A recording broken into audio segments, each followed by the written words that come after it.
What's going on YouTube? It's Original Dobo, and today I'm really super excited because UPS just came and dropped off this, being the Breeze 4K selfie drone. So this drone is freaking amazing. I've been using Parrot Bebop, and I really got into drones just recently, just playing with them because it's awesome. It really elevates your photography, but it lacks some of the features and the portability factor that is packed into the Breeze 4K. All right, cool. So we've got the drone here. Let's go ahead and unbox this. Looks like some paper here. All right, cool. Please do not return item to your retailer. Something's damaged or missing. Okay. Interesting. And then of course, to know before you fly, make sure you register your drone with the FAA. It's a $5 fee if you already don't. And what comes in here? So some literature. Cool. And what is this?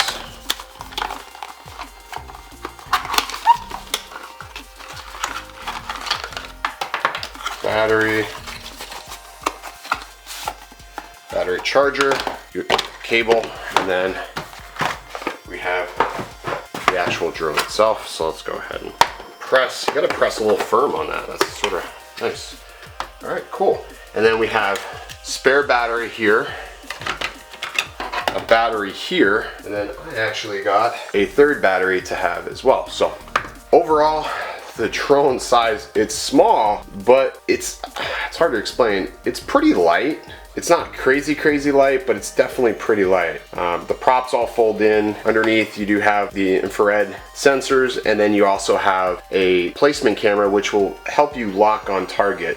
But it definitely is small enough to be portable, but not really huge. And just for comparison, to show you the size difference, here's the Parrot Bebop, and you can see the Parrot Bebop has a much wider stance compared to that. So much larger of a drone compared to this. Even the body, bodies are about the same width, maybe a little shorter on the Yuneec, but there you go. So that's the Breeze. So we'll go ahead, charge this up, then we'll go ahead and take it over to a park and try it out, see how it works. Okay, so we got the drone all configured and set up and basically ready to go to be used. Now I know a lot of reviews are going to go really super far in depth with how you set up the physical application and the configuring of the drone. I'm not going to do that. I really don't care.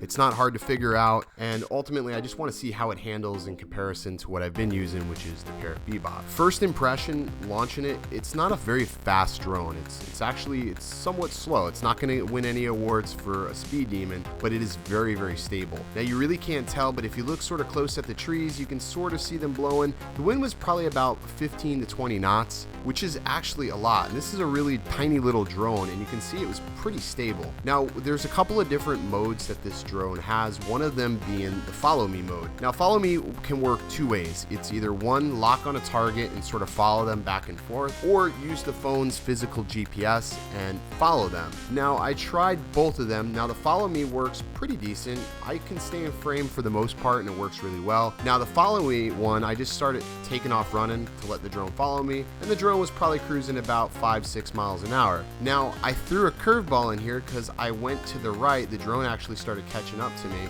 and I decided to turn right, and the drone absolutely lost me, and it couldn't lock back onto my GPS signal from my phone. Now that could have either been the drone's fault or the GPS's fault. Either or way, it's not a super exact science, so I wouldn't say, get in your car and start driving and let it follow you, because I don't think it can keep up with that. Some slight movements, I think you'll be fine, no issue. The other mode that it has is a journey mode, which is really super nice because you can just sort of let the drone go out and it'll pan out and do like a very far away selfie or video if you want. Works really well. You can also set height restrictions and geofencing on it, which works well. There are some other modes in there, such as the orbit mode, which I did try and it worked really well. Overall, I'm really impressed with the stability of the drone and the overall performance of it. Got about 12 minutes of fly time out of each cycle of using the drone. The only thing I would say is if you're going to fly this and you're going to use it indoors, make sure you buy yourself some spare props, and very much so use the prop guards, because I did damage one of the props flying it indoors. So buy yourself some spare props. They're not really that durable if they hit anything. Other than that, really solid drone for the price. You can get them for about $3.99. I'll go ahead and leave links in the description below if you want to check out one of these drones for yourself. Again, guys, if you like the videos and the content of the channel, don't forget to like, share, and subscribe. We'll catch you in the next one. See ya.